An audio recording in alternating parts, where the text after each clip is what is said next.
One of the higher level skills on the exam, one of the high level knife skills is mincing.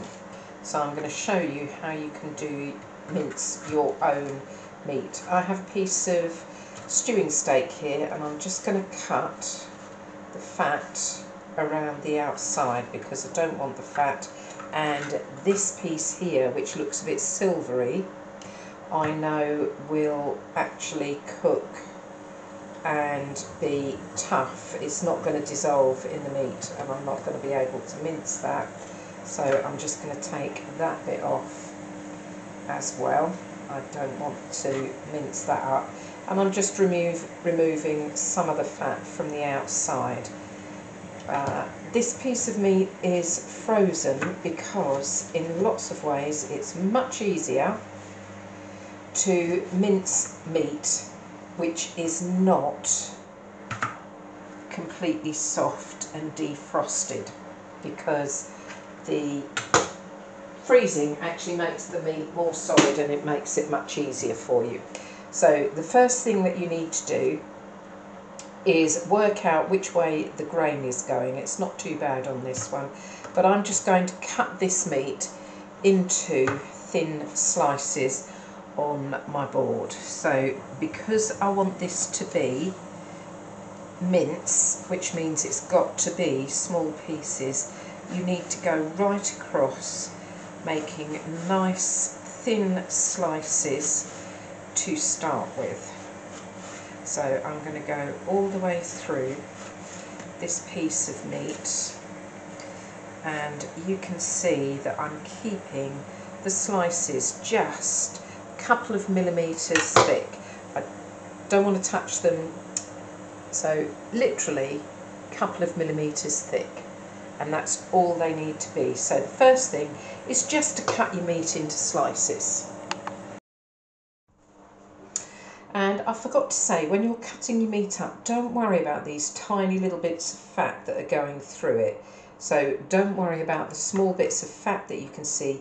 You need to worry about gristle or the silver bits that we saw. So once the meat is sliced, we can then move on to the next bit. So you just need to take a couple of slices at a time, and exactly the same as you did when you were going to julienne. Claw grip and take this into thin strips, and you can see this is starting to melt, but you can see I've made it into nice thin strips, same as you do if you were going to julienne vegetables. And then I'm just going to turn these around and again claw grip, cut across these strips into really small pieces, so it's almost like, again, we are doing brunoise. So you would take your very fine julienne and then make them tiny, but in this case it will be mincing the meat up. It's never going to be as I'm just going to do another little pile, so I'm just going to cut into thin strips. It's never going to be as fine as mince through a mincer, but you need to get it into small enough pieces that it's actually going to hold together or break up. So if we were going to use this to make burgers, we'd need it to hold together when you added other ingredients. If we were going to use it to just cook, we would like the mince to fall apart. If we leave the fibres in the mince too long and too big, they will be tough. So you can see I've got tiny little squares there.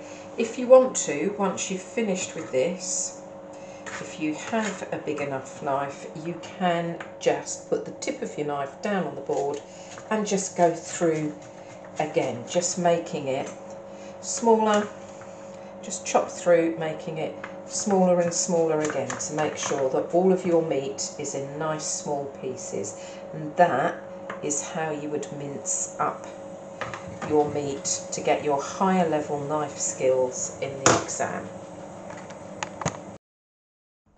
I've just browned the mince that I've made with quite a bit of onion, so there's quite a lot of onion in here, but you can see the mince itself, it's not as small or as fine as mince you buy in the supermarket, but it does cook and it will be fine in things like bolognese. The only thing that you might have to do is just simmer this for a little bit longer, as it's not in such small pieces, so you may need to adjust the time on your recipe.